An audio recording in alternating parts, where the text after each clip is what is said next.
say, good vibrations in the studio this morning. Quietly, one of the most hotly fought Australian takeover battles in the past 20 years appears over. And with it, control of a key food manufacturer goes overseas. The battle for the Warrnambool Cheese and Butter Factory, the dairy company from the seaside Victorian town, saw more than 10 takeover bids and the business value rise from $480 million to more than $1 billion. The victor, the Canadian company Saputo, that won favour from the board and now has around 52% of the shares. In its wake, two local cheese companies, Bega Cheese, which may now be vulnerable itself to a takeover from Fonterra, the New Zealand giant that's the biggest dairy company in the world. Also, Murray Goulburn, Australia's biggest dairy cooperative, owned by the farmers around Shepparton in Victoria. It's been left at the altar because though it bid more money than Saputo, it had to wait for clearance from the competition watchdog, the ACCC, to proceed.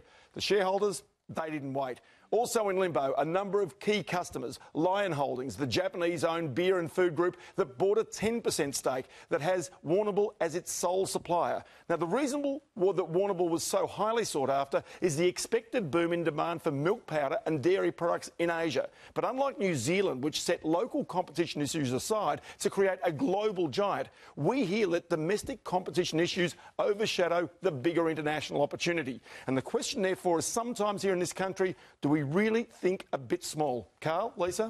Gee, it's dog eat dog out there in the cheese and butter world, isn't it, Ross? It is. You don't surprise cheese and butter to be that Warrnambool. It's a tiny little country town.